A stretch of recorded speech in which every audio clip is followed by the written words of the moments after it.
Assalamualaikum warahmatullahi wabarakatuh.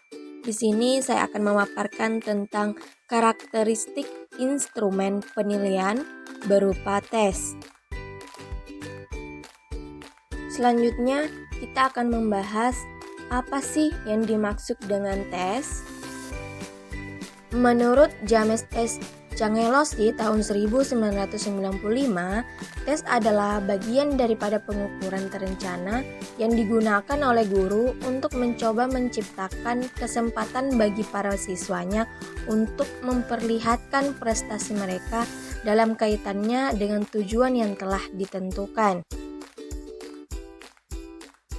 Adapun menurut Ari Kunto tahun 2010, tes dapat didefinisikan sebagai alat atau prosedur yang digunakan untuk mengetahui atau mengukur sesuatu dalam suasana berdasarkan cara dan aturan-aturan yang sudah ditentukan.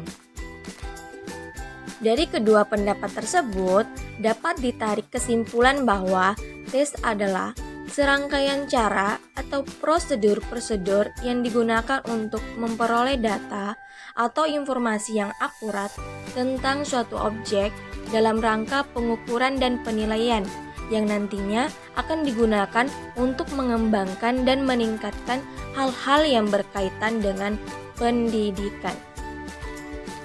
Selanjutnya, kita akan membahas tentang karakteristik tes yang baik.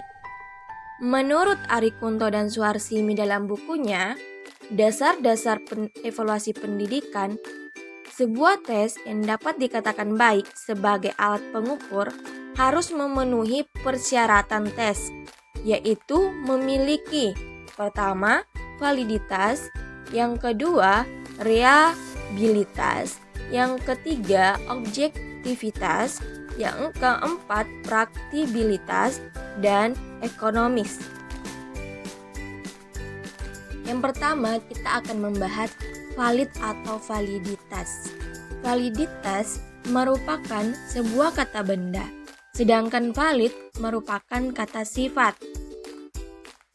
Sebuah data atau informasi dapat dikatakan valid apabila sesuai dengan kenyataannya. Validitas sebuah tes dapat diketahui dari hasil pemikiran dan dari hasil pengalaman. Hal yang pertama akan diperoleh validitas logis dan yang kedua validitas empiris. Selanjutnya kita akan membahas karakteristik yang kedua, yaitu reliabilitas. Kata reliabilitas dalam bahasa Indonesia diambil dari kata reliability dalam bahasa Inggris. Berasal dari kata reliable yang artinya dapat dipercaya.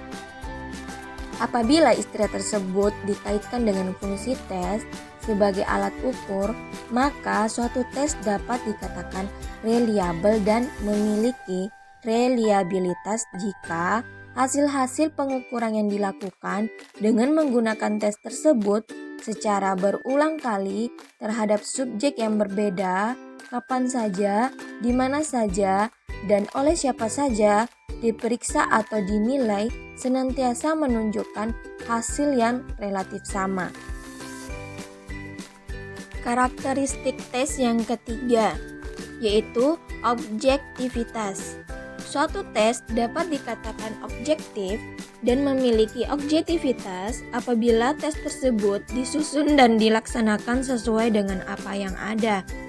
Isi atau materi tes diambil berdasarkan materi atau bahan pelajaran yang telah diberikan sebelumnya dan sesuai dengan tujuan yang telah ditentukan. Karakteristik tes yang keempat yaitu praktikabilitas. Sebuah tes dikatakan memiliki praktikabilitas yang tinggi apabila tes tersebut bersifat praktis dan mudah pengadministrasiannya. Dan karakteristik tes yang terakhir yaitu ekonomis. Yang dimaksud dengan ekonomis di sini ialah bahwa pelaksanaan tes tersebut tidak membutuhkan ongkos atau biaya yang mahal, tenaga yang banyak, dan waktu yang lama.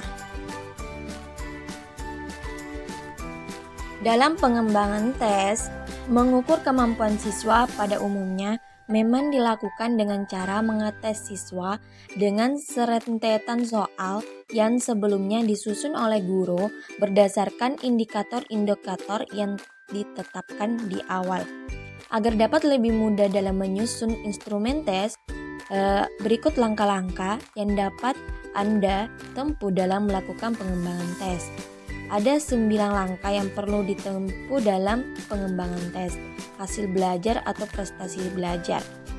Yaitu yang pertama, menyusun spesifikasi tes, yang kedua, menulis soal tes, yang ketiga, menelaah soal tes, yang keempat, melakukan uji coba tes, yang kelima, menganalisis butir tes, yang keenam, memperbaiki tes, yang ketujuh, merakit tes, yang kedelapan, melaksanakan tes, dan yang terakhir, menafsirkan hasil tes.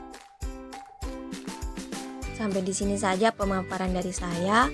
Kurang dan lebihnya saya mohon maaf. Sekian dan terima kasih. Assalamualaikum warahmatullahi wabarakatuh.